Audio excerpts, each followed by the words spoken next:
গভীর রাত, নিস্তব্ধ শহর, শুধু মাঝে মাঝে দু একটা গাড়ি শনশন শব্দ করে চলে যাচ্ছে তার আপন গন্তব্যে। আকাশটাও আজ মেঘাচ্ছন্ন, পূর্ণিমা শেষ, সামনেই আমাবস্যা। তাই ঘুটঘুটে অন্ধকার, চারিদিকে ছাদের এক কোণে রেলিং ধরে দাঁড়িয়ে আছে ঐশী। নিদ্রা দেবী তার বশে আনতে পারেনি ঐশীকে, কারণ এক ব্যর্থ প্রেমিকার আহাজারি শুনে তার কাছে আসতে পারেননি তিনি। আকাশের দিকে তাকিয়ে আছে ঐশী। আজ ওর বাবা মায়ের কথা খুব করে মনে পড়ছে। তাদের একমাত্র মেয়ের বিয়ে বলে কথা। ওর বাবার কতই না স্বপ্ন ছিল মেয়ের বিয়ে নিয়ে, তবে তার থেকে বেশি কষ্ট হচ্ছে দুর্জয়কে ছেড়ে যেতে হবে সেটা ভেবে। কান্নারাজি আজ পাহাড়ি ঝর্ণার মতো অঝরে ঝরছে দু চোখ বেয়ে। মনে মনে ভাবছে ঐশী। আচ্ছা, ভালোবাসা কেন এত কষ্ট দেয়? কেন পেলাম না ভালোবাসার মানুষটাকে জীবন সাথী হিসাবে? যদি সে আমার নাই হবে, কেন এলো জীবনে ভালোবাসার রঙে রাঙিয়ে দিতে? আজ 3টে বছর ধরে তো চেয়েছি ওকে ভুলে যেতে, কিন্তু কেন পারলাম না ভুলে যেতে? তবে ওকে না পাওয়ার কারণ কি বিধাতা আমাদের একসাথে চায় না, নাকি অন্য কিছু? কেন একটি বার আমাকে ভালোবাসতে পারলো না দুর্জয়? কেন তার মনে অন্য কারো বসবাস? কেন সে আমার হলো না? এমন হাজারো প্রশ্ন তার মনে, কিন্তু উত্তর আজও খুঁজে পায়নি সে। অন্যদিন হলে তো ভয়ে এত রাতে কখনোই সে সাদে আসতো না, একা একা। কিন্তু আজ আজ যেন সে ভয়কে জয় করে ফেলেছে। ওইদিকে দুর্জয়ও আজ রাত জাগা পাখি। কোনো মতে চোখে ঘুম আসছে না। শত ডেকেও নিদ্রা দেবীর দেখা পাচ্ছে না সে। ঘুমের রাজ্যে তলিয়ে যেতে। আবার ঐশী বেইমান, সেটাও মেনে নিতে পারছে না। কিন্তু বারবার কানে বাজছে ঐশীর বলা কথাগুলো। মনে মনে ভাবছে, কি সহজেই না বলে দিল সে বিয়েতে রাজি। কেন একটিবারও ভাবলো না আমার কথা? সে কি বোঝে না কতটা ভালোবাসি ওকে? নাকি সে কখনো বুঝতে চায় না? কেন হয়তো অবহেলা আমার প্রতি তার? কেন একটিবারও শুনতে চায় না আমার মনে না বলা কথাগুলো? আমার কথা না হয় বাদ দিলাম, কিন্তু দুর্জয়, ও কি দোষ করেছে? কেন ওকে ছেড়ে দিতে চাইছে? এতদিনের মেলামেশা, তবে সবটাই কি ছিল তার অভিনয়? না না, আমি আর ভাবতে পারছি না। আর এভাবে চলতে দেওয়া যায় না। এর একটা বিহিত করতেই হবে। ওর সাথে আমার কথা বলতেই হবে। বলেই দুর্জয় বিছানা ছেড়ে উঠে দাঁড়ায়। ব্যালকনিতে গিয়ে উকি মারে ঐশীর রুমে, কিন্তু ঐশী বিছানায় নেই। এত রাতে কোথায় যেতে পারে কি যেন ভেবে দুর্জয়ের রুমে উকি দেয়। না, সেখানেও নেই। দুর্জয় ঘুমোচ্ছে। তবে কি বাথরুমে হবে হয়তো। তাই সে সেখানে আর দাঁড়ালো না। রুমে গিয়ে একটা সিগারেট হাতে নিল। কখনো সেই সব ছাইপাশ খায়নি। বন্ধুদের মুখে শুনেছে সিগারেট খেলে নাকি মন ভালো হয়। তাই লাইটারটা দিয়ে সিগারেটে আগুন জ্বালিয়ে দিল। কিন্তু প্রথম টানেই ওর কাশি উঠে গেল। কাশতে কাশতে ওর দম আটকে আসার উপক্রম। বিড়বিড় করে বলতে লাগলো, ছি, এসব কি করে মানুষ খায়? কি বাজে গন্ধ! ফা! আবার মুখে নিলে নিশ্চিত বমি চলে আসবে। তাই তাড়াতাড়ি করে বাথরুমে গিয়ে সিগারেটটা ফেলে মুখে কুলকুচি করে রুমের বাইরে বেরিয়ে এলাম। ছাদে দরজা দিকে চোখ পড়তে দেখলাম দরজাটা খোলা। এত রাতে কে যেতে পারে ছাদে? হঠাৎ মনে পড়ে ঐশীর কথা। সে জানি তো ছাদে। কথাটা ভাবতেই ছাদের দিকে পা বাড়ায় দুর্জয়। সিঁড়ি বেয়ে উপরে উঠে এদিক ওদিক খুঁজতে থাকে ঐশীকে। চারিদিকে অন্ধকার। পাশের বিল্ডিংয়ের লাইটের আবছা আলোয় কিছুটা দেখা যাচ্ছে ছাদের এক কোণে দাঁড়িয়ে আছে ঐশী। দুর্জয় ধীর পায়ে এগিয়ে যায় ওর কাছে। ঐশীর কাঁধে হাতটা রাখতেই ঐশী চমকে তাকালো দুর্জয়ের দিকে।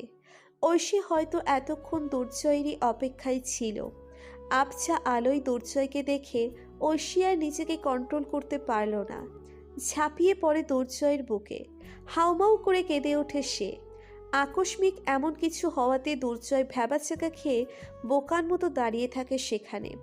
ওর প্রেয়সীর কান্না কেন জানি সে সইতে পারছে না। তাই আর সইতে না পেরে দুর্জয়ও শক্ত করে জড়িয়ে ধরে ঐশীকে। ঐশীর চোখের শ্রাবণের ধারা দুর্জয়কে বুক স্পর্শ করতেই উত্তক্ত হৃদয়টাকে খুব সহজে শীতল করে দেয়। মনে মনে বলে উঠল দুর্জয়, ভালোবাসার মানুষের স্পর্শ বুঝি এমনই হয়। এতদিনের পুরে ছাই হয়ে যাওয়া হৃদয়টা প্রিয়তমার একটু স্পর্শে কেমন করে যেন নতুন প্রাণ ফিরে পেল। যদি এভাবে প্রাণ ফিরিয়ে দিতে পারো, তবে আমি যে বারবার পরে ছাই হতে চাই তোমার ভালোবাসার আগুনে, আবার তোমার স্পর্শে নতুন করে জীবিত হতে। ভালোবাসি প্রিয়তমা, বড্ড বেশি ভালোবাসি। শীতে যেমন গাছের পাতা ঝরে গিয়ে গাছ মৃতের মতো হয়ে যায়, আবার বসন্তের আগমনে আবার নতুন করে প্রাণ ফিরে পায়, ঠিক তেমনই মনে হচ্ছে দুর্জয়ের কাছে ঐশীর স্পর্শ। ইচ্ছে তো হচ্ছে এভাবেই জড়িয়ে রাখতে সারা জীবন, কিন্তু তার হবে কই। তাই আস্তে করে বলে উঠল দুর্জয়। কি হয়েছে, এভাবে কাঁদছো কেন? বলো আমাকে। কি হলো, কথা বলবেন আমার সাথে? ঐশী এখনো নিশ্চুপ, শুধু নীরবে চোখ বেয়ে ঝরে যাচ্ছে নোনা পানিগুলো। বারবার শুধু হেঁচকি তোলার শব্দেই ভেসে আসছে, কোনো কথা বলছে না। ঐশী এখন কান পেতে শুধু দুর্জয়ের বুকের ধুকপুকানি শুনতেই ব্যস্ত, অন্য কিছুতে ওর ধ্যান নেই। ঐশী বুঝতে পারছে এখানেই ওর সব সুখ, তার নিরাপদ আশ্রয়। সে ছাড়তে চায় না দুর্জয়কে, ছেড়ে দিলেই যে চলে যাবে দুর্জয় তার প্রেয়সী দুর্যশীর কাছে। দুজনেই নিশ্চুপ দাঁড়িয়ে আছে, কারো মুখে কোনো কথা নেই। কতক্ষণ যে এভাবে কেটে গেল তা ওরা নিজেরাও বুঝতে পারল না। নীরবতা ভেঙে দুর্জয় আবারও বলে উঠল। তুমি কি দুর্জয়কে ভালোবাসো? দুর্জয়ের এমন প্রশ্ন শুনে ঐশী তৎক্ষণাৎ দুর্জয়কে ধাক্কা দিয়ে সরিয়ে একটু সরে গিয়ে মাথা নিচু করে দাঁড়ালো। দুর্জয় বোকার মতো তাকিয়ে রইল ঐশীর দিকে। সে বুঝতে পারল না কেন এমনটা করলো ঐশী, তাই আবারও প্রশ্ন করল। দুর্জয়ের এমন প্রশ্ন শুনে ঐশী পারছে না দুর্জয়কে মাথায় তুলে একটা আছাড় দিতে। বিড়বিড় করে বলতে লাগলো।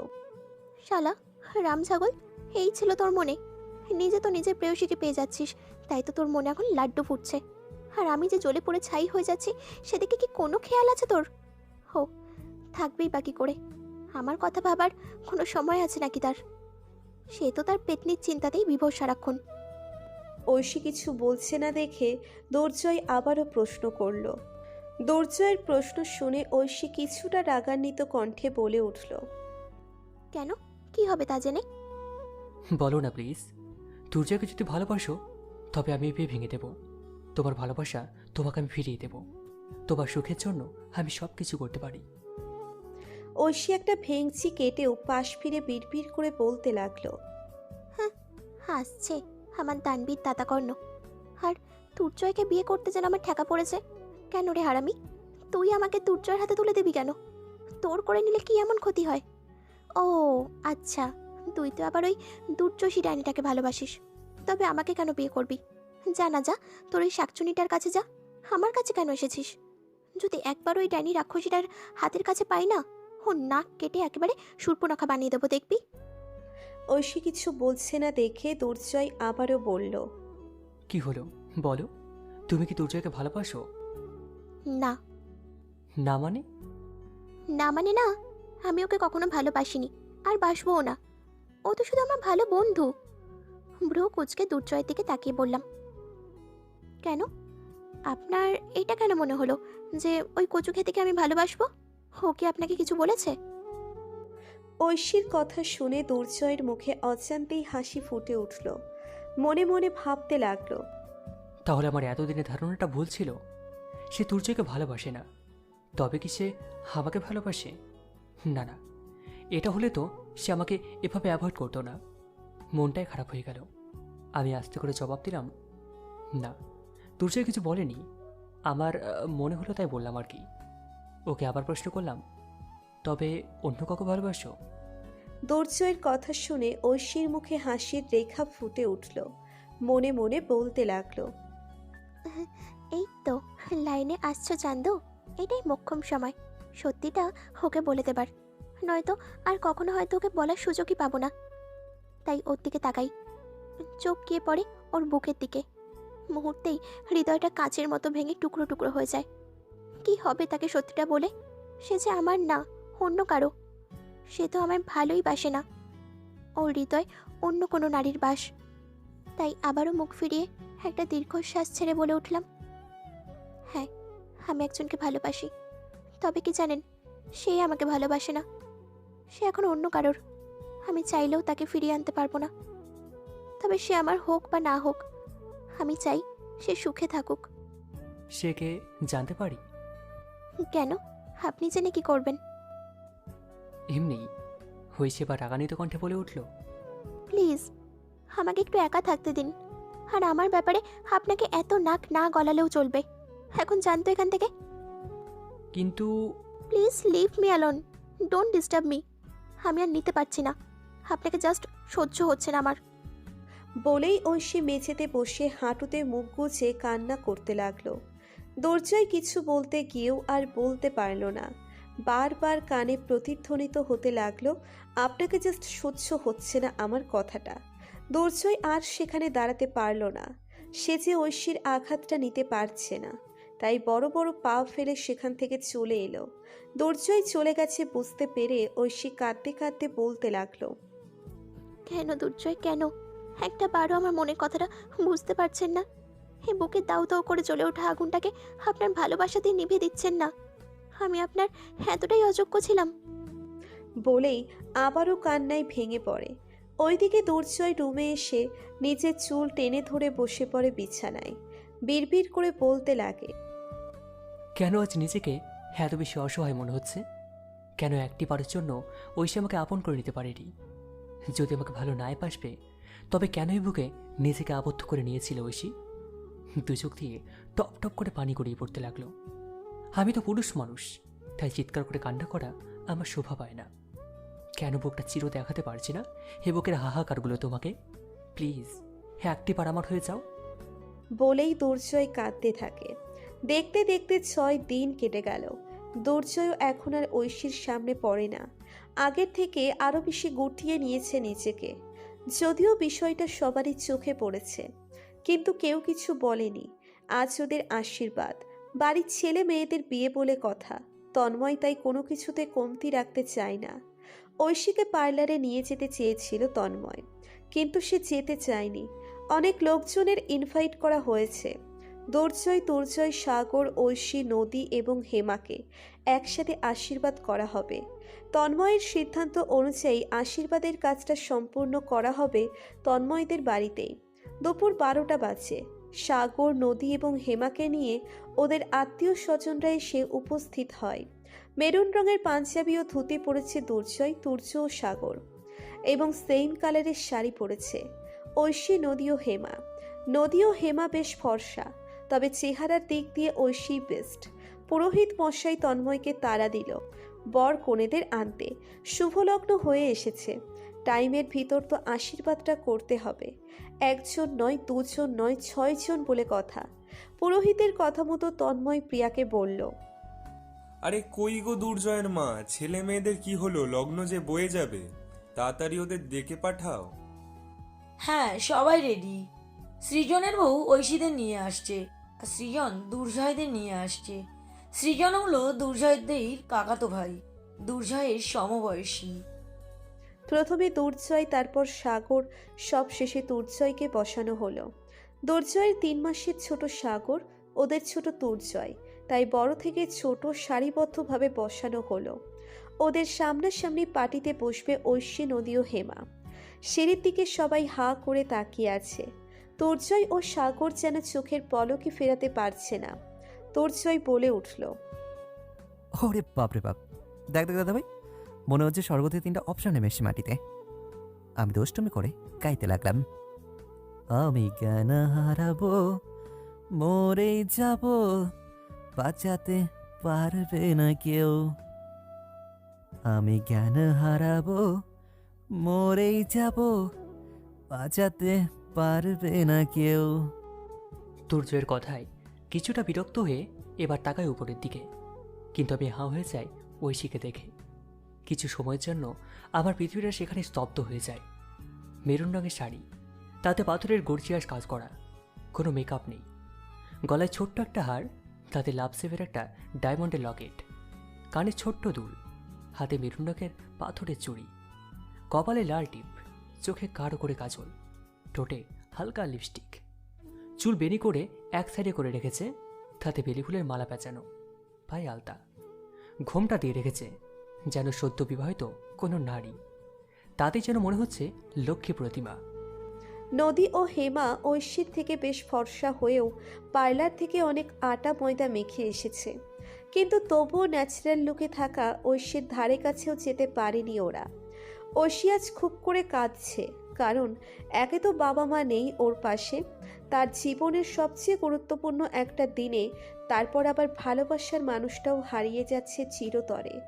এত দখল সে নিতে পারছে না, ওর ভেতরটা ভেঙে চুরে চুরমার হয়ে যাচ্ছে, কাউকে বলতেও পারছে না। কি করে বলবে যে মানুষটাকে সে চায়, সে তো তাকে চায় না।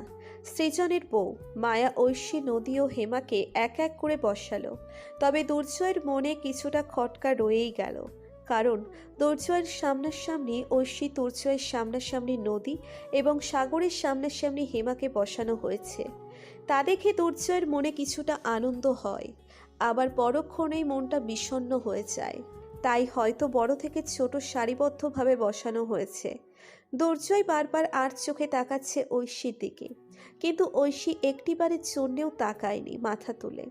দুর্জয়ের ভিতরটা ফেটে যাচ্ছে, মনে মনে বলতে লাগলো, আমি জানি ঐশী তুমি কেন কাঁদছো, কারণ আমি হচ্ছে তোমারই মতো প্রিয়জন হারানোর ব্যথায় ব্যথিত।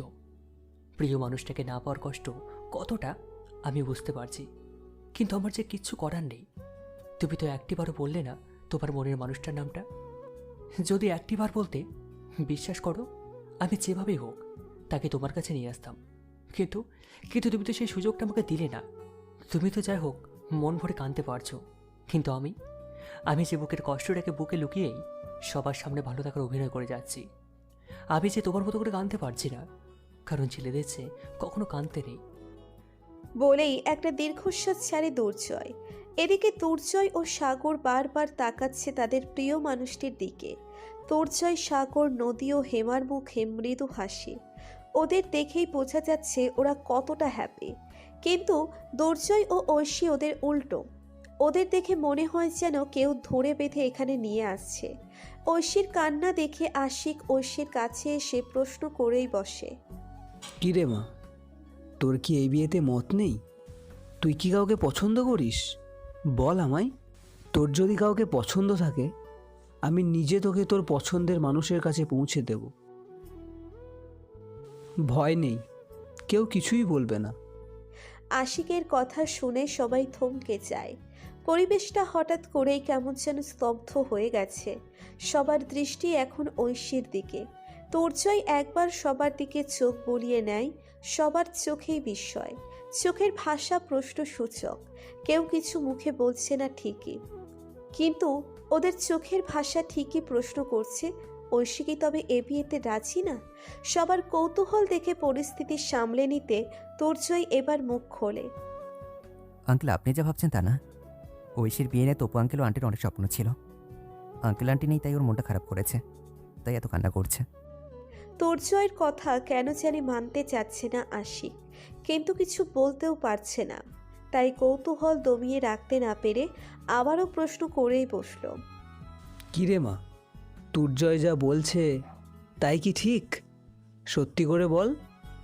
আশিকের কথা শুনে ঐশী এবার ঘাবড়ে যায়, মনে মনে বলতে লাগলো, আমি কি করে সত্যিটা বলবো আঙ্কেল, যে আমি দুর্জয়কে ভালোবাসি?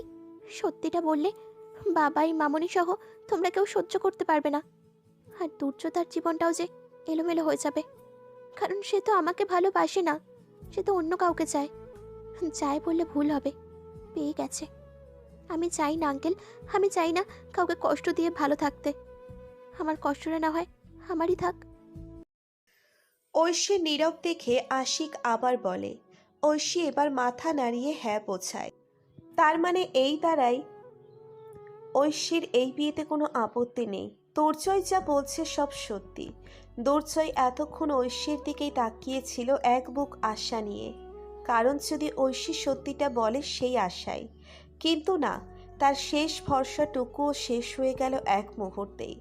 আশীর্বাদের কাজ শুরু হয়ে গেছে। এক এক করে সবাই ধান, দূর্বা ও নানা উপহার দিয়ে ওদেরকে আশীর্বাদ করে। আত্মীয়রা নানাজন নানা কথা বলছে।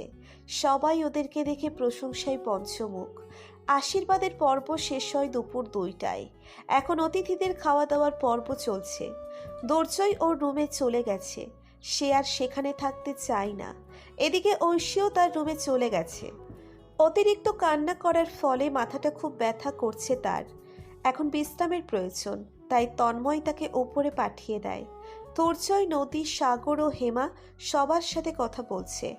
ঐশী রুমে এসে বিছানায় বালিশে মুখ গুজে কান্নায় ভেঙে পড়ে। সাগর একটু পর দুর্জয় রুমে যেতে নিলে ঐশী রুমে চোখ যায়। দরজাটা খোলাই ছিল, তাই বাইরে থেকে সব দেখা যাচ্ছে। বিছানায় উপর হয়ে শুয়ে কাঁদছে সে। সাগরের মনে কিছুটা সন্দেহ হয়। সে সেখানেই দাঁড়িয়ে পড়ে। তার কৌতূহলী মন কান্নার কারণটা জানতে চায়, তাই আর কিছু না ভেবে দরজায় টোকা দেয়। ঐশী শব্দ পেয়ে উঠে বসে, চোখ মুছে দরজার দিকে তাকায়। সাগরকে দেখে ওর ভিতরটা মোচড় দিয়ে ওঠে। সাগর বলে, ভেতরে আসতে পারি? ঐশীর মনে অজানা একটা ভয়। কি বলতে চাই সাগর? সেও কি ওর বাবার মতো প্রশ্ন করবে? এসব ভাবতে ভাবতে ঐশী আস্তে করে বলে ওঠে। আসুন। ঐশীর সম্মতি পেয়ে সাগর ঘরে এসে বিছানায় বসতে বসতে বলে, আচ্ছা, তোমার কি এই বিয়েতে মত নেই? মিথ্যে বলবে না কিন্তু, কারণ তোমার কান্না দেখেই বোঝা যাচ্ছে তোমার বাবা মার জন্য তুমি কাঁদছো। না, ব্যাপারটা অন্য কিছু। সাগরের প্রশ্ন শুনে ঐশী কিছুটা ভ্যাবাচাকা খেয়ে যায়। কি বলবে সে? সত্যিটা কি বলে দেবে? আর যদি এখন না বলে তবে যে সারা জীবন তাকে পস্তাতে হবে। তাই সে ঠিক করে যাকে নিয়ে আজীবন কাটাতে হবে, এবং সত্যিটা তো একদিন না একদিন বেরিয়েই আসবে। তবে কিসের এত জড়তা? তাই সে ঠিক করে সত্যিটা বলেই দেবে। কিন্তু বলার জন্য বারবার চেষ্টা করেও সে পাচ্ছে না, কারণ অদৃশ্য একটা শক্তি বারবারই ওর গলাটা যেন চেপে ধরে আছে। কিছুতেই মুখ ফুটে কিছু বলতে পারছে না সে। তাই মনে মনে ঠিক করে নেয় যে সত্যিটা এখন বলবে না, পরে যা হবার হবে। তাই আস্তে করে বলে উঠল, না, কোনো কারণ নেই। আর আমার সম্মতিতেই বিয়েটা হচ্ছে। তবে আপনার কি কোনো আপত্তি আছে? সাগর বিস্মিত চোখে তাকিয়ে বলল। মানে? ঐশী কিছু বলতে যাবে, ঠিক তখনই তুর্জয় কোথা থেকে এসে সাগরকে টানতে টানতে সেখান থেকে নিয়ে চলে যায়। তুর্জয় সাগরকে কি যেন বলল, তা শুনে সাগর হাসতে হাসতে বলল, ও, এ ব্যাপারে চিন্তা করিস না, আমিও তোর সাথে আছি। আর হ্যাঁ, কোনো প্রয়োজন হলে আমায় বলবি, আমি থাকবো তোর পাশে। দুর্জয় জানালার পাশে দাঁড়িয়ে আছে। সন্ধ্যা হয়ে এলো। কিছুক্ষণ পর আধার নেমে আসবে। সূর্যি মামা সেই কখন অস্ত গেছে। দলে দলে পাখিরা ছুটছে তাদের আপন ঠিকানায়। ব্যস্ত শহর, সবাই সবার কাজ নিয়ে ব্যস্ত। কিন্তু দুর্জয় কোনো কাজে মন দিতে পারছে না। দুর্জয়ের মনটা আজ আধার নামা সন্ধ্যের মতো অন্ধকার। একটু আলোর জন্য ছটফট করছে সে। কিন্তু আলো যে সে সোনার হরিণ, আধো কি পাবে সে তার দেখা? এসবই সে আনমনা হয়ে ভাবছিল। ঠিক তখনই পেছন থেকে তুর্জয় এসে দুর্জয়ের গলা জড়িয়ে ধরে গপগপ স্বরে বলতে লাগলো। কি রে, কি করছিস? দুর্জয়ের আকস্মাৎ এহেন কাণ্ডে দুর্জয় কিছুটা ভয় পেয়ে যায়, কিন্তু মুখে তা প্রকাশ না করে বলে উঠল, কিছু না। কিছু না? তবে মুখ ফিরে আসছিস কেন? বলে ওকে আমার দিকে ঘোরালাম, কিন্তু ও নিচের দিকে তাকিয়ে রয়েছে। ওর মুখে দুহাত রেখে বললাম, এত মলিন কেন মুখটা? তাকা তাকা আমার দিকে। ও তাকাতে দেখলাম ওর চোখ থেকে জল পড়ছে। তাই প্রশ্ন করলাম, কি রে, তুই কান্না করছিস? আরে ওকে? হাই মুখে চোখ মুছতে মুছতে বললাম, কোথায় কাঁদছি? চোখে হয়তো কিছু পড়েছে বলে মুখ থেকে ওর হাতটাকে সরিয়ে দিলাম। মনে মনে বলতে লাগলাম, দাদাভাই তো এত অল্পতে ভেঙে পড়ার পাত্র না, সিরিয়াস কিছু নয় তো। তাই কিছুটা বিচলিত হয়ে বলে উঠলাম, প্লিজ সত্যি করে বল না কি হয়েছে। আমার কথা শুনে ও নিজেকে আর কন্ট্রোল করতে পারলো না, আমাকে ঝাপটে ধরে কান্না করতে লাগলো। দাদাভাইয়ের এমন কাণ্ডে আমি একদম ভ্যাপাচেকা খেয়ে গেলাম, কারণ ওকে কবে কাঁদতে দেখেছি ঠিক মনে পড়ছে না। কিন্তু কি এমন হলো ওর যে এভাবে কান্না করছে? ওকে সান্ত্বনা দিতে আমি ওকে জড়িয়ে ধরলাম। আস্তে করে বলে উঠলাম, আমাকে কি বলা যাবে? দেখ, তুই যদি বলতে না চাস তাহলে আমি তোকে জোর করবো না। দুর্জয়ের কথা শুনে দুর্জয় ওর থেকে নিজেকে ছাড়িয়ে আবারও জানালার সামনে গিয়ে দাঁড়ায়। চোখ মুছে বলে ওঠে, কি হবে জেনে? এখন যে কিছুই করার নেই। মানে? সে যে আমাকে ভালোবাসে না, আমাকেও চায় না। এতদিন তো চোখের সামনেই ছিল, কাছে না আসুক দূর থেকে একটি বারের জন্য হলেও দেখেছি। কিন্তু এখন এখন তো সে অনেক দূরে চলে যাবে, আর দেখতে পাবো না। আমি আমি জাস্ট মেনে নিতে পারছি না। ওকে ছাড়া আমি বাঁচতে পারবো না রে। বলেই দুর্জয় আবার কেঁদে দেয়। দুর্জয়ের কথা শুনে মিটিমিটি হাসতে থাকে, মনে মনে বলতে থাকে, ও এই ব্যাপার, আমি তো ভাবলাম কি নাকি। আহারে, বেচারা এদিকে দেবদাস আর ওই দিকে রজকিনী। ধ্যাত, কি উল্টাপাল্টা বলছি। দেবদাসের সাথে পারু হবে, ওরা রজকিনী আসলো কোথার থেকে? ধুর, কি যাতা ভাবছি আমি। আরে একটা হলেই তো হলো নাকি, তাতে আমার কি? আমি ঠিক থাকলেই হলো। আমি মুখে একটা ইনোসেন্ট ভাবে বললাম, কি তাকে তাকে বলছিস? সেটা আবার কে? আমার কথা শুনে দাদাভাই আমার দিকে তাকিয়ে বলল, তুই জানিস না? না, আর তুই না বলে আমি কীভাবে বুঝবো? রেগে তাতে দাঁত চেপে বলে উঠলাম, হে আসছে আমার ন্যাকা ষষ্ঠী। তিনি কিছু জানেন না, বদের হাড্ডি একটা। নিজে তো পছন্দের মানুষকে পেয়ে যাচ্ছে, তাই তো ধেই ধেই করে নাচতে নাচতে চলে এসেছে আগুনে ঘি ঢালতে। কেন রে ভাই, আমি তোর কোন জন্মের সতীন ছিলাম? সতীন কথাটা শুনে আমার চোখ দুটি রসগোল্লার মতো হয়ে গেল। অবাক হয়ে বললাম, সতীন? লে হালুয়া, কিসের মধ্যে কি আর পান্তা ভাতে ঘি? তুই আবার আমার সতীন হলে কবে থেকে? মনে মনে বললাম, ধুর কি যে বলছি, মাতার বোধহয় একেবারে গেছে। সতীন হতে যাবে কেন? আমি কি মেয়ে নাকি? এটা তো হবে শত্রু। ওকে উদ্দেশ্য করে বলে উঠলাম, হয়েছে হয়েছে, একটা হলেই হলো। আর আমি তোর কোন জন্মের শত্রু ছিলাম যেভাবে জ্বালাতে এসেছিস? যা ভাগ এখান থেকে। বলে আবার মুখটাকে ঘুরিয়ে নিলাম। মন খারাপ করিস না ভাই, আর তো মাত্র 4টা দিন, দেখবি বিয়ে দিনই সব ঠিক হয়ে যাবে।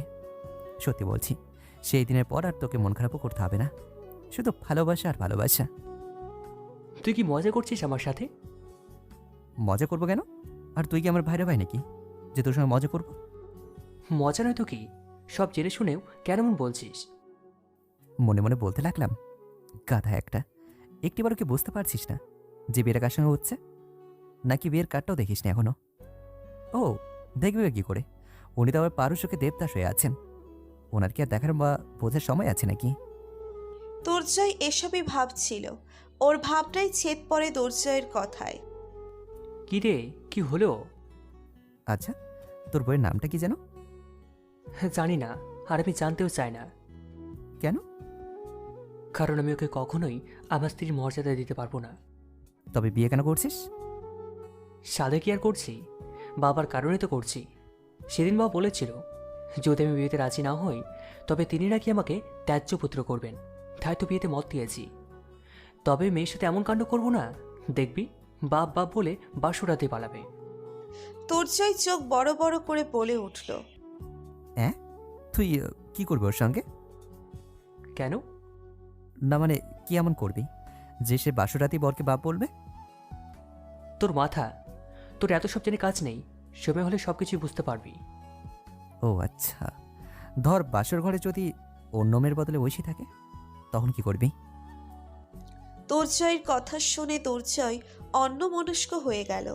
চোখ দুটি ভিজে এলো, কাপা কাপা গলায় বলতে লাগলো, সর্বপ্রথম নয়নের তৃষ্ণা মেটাবো, ওর কোলে মাথা রেখে অপলাক দৃষ্টিতে তাকিয়ে।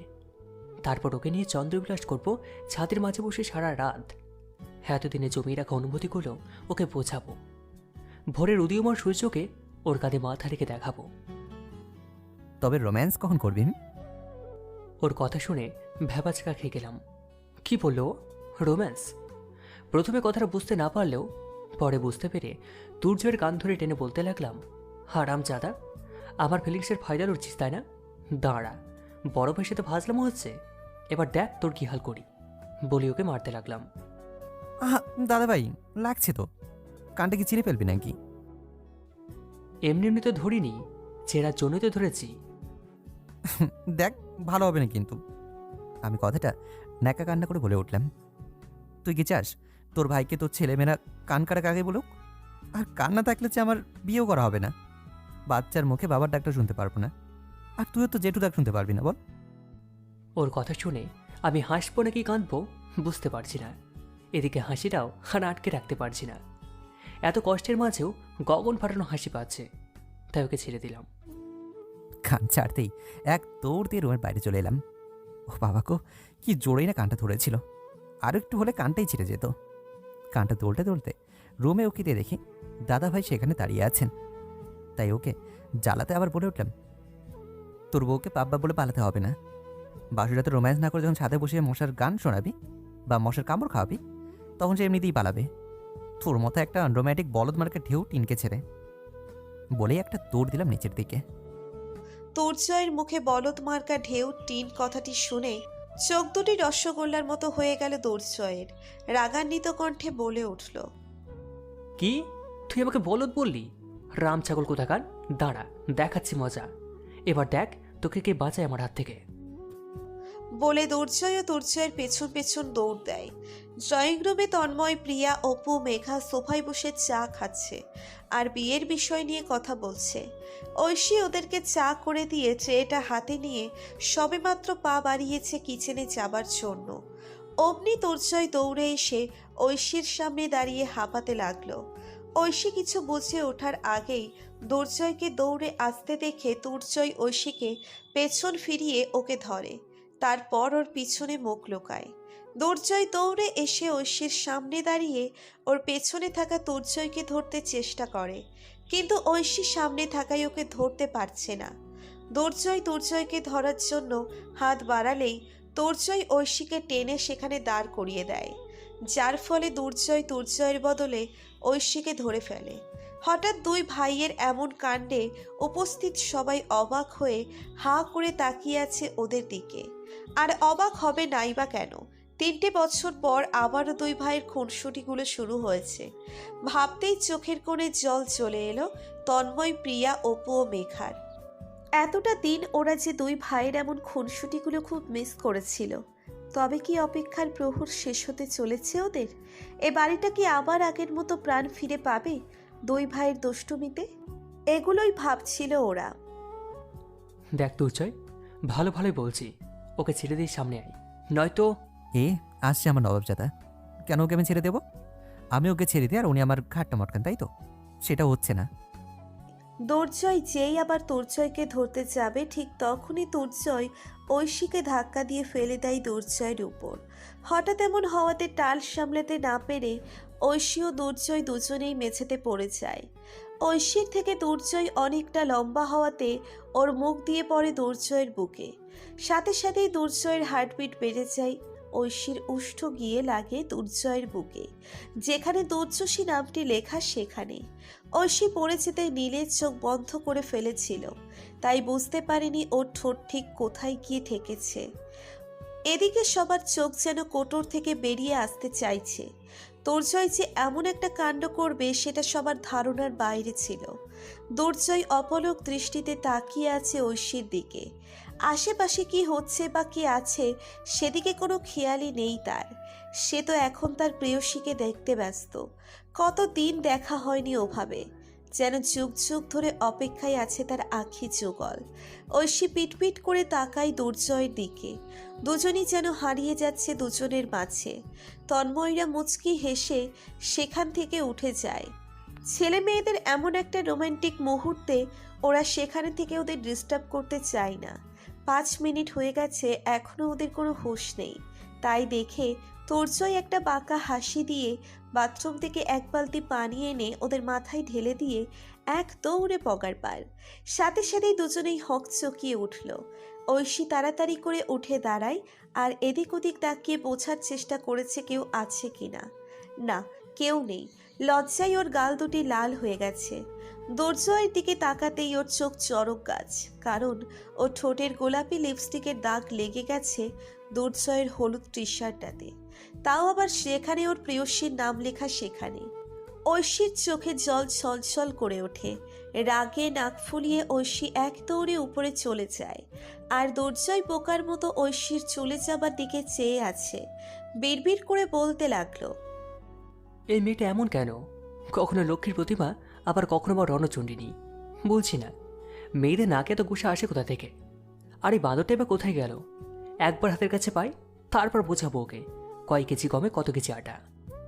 বলেই দুর্জয় বাইরে এসে দুর্জয়কে খুঁজতে লাগে, কিন্তু দুর্জয় কোথাও নেই। পাবে কি করে? সে যে বন্ধুদের সাথে আড্ডা দিতে গেছে। ঐশী দৌড়ে এসে বাথরুমে ঢুকে পড়ে। তারপর বারবার ঠোঁট জোড়া ঘষে ঘষে ধুতে থাকে আর বিড়বিড় করে নিজেই নিজেকে গালি দিতে থাকে। গাদি রে, আর কি কোথাও জায়গা পেলি না? শেষে কিনা তোর সতীনের নামের উপরে চুমু দিয়ে বসলি। ছি ছি, এইসব কি বলছি? সে আবার আমার সতীন কবে হলো? দুর্জয় তো আমার কখনো ছিলই না, আর হবেও না। নিজের মাথায় নিজে চাটি মেরে কথাটা বললাম। তুই আর কখনোই মানুষ হবি না, ছাগল একটা। না না, ছাগলি। ঐশী বিড়বিড় করে এসব বলছে আর নিচের ঠোঁট ঘষতে থাকে। এদিকে দুর্জয়কে না পেয়ে নিচের রুমে চলে আসে। আয়নার দিকে চোখ পড়তেই দেখে ওর বুকে ঐশীর ঠোঁটের ছোঁয়া।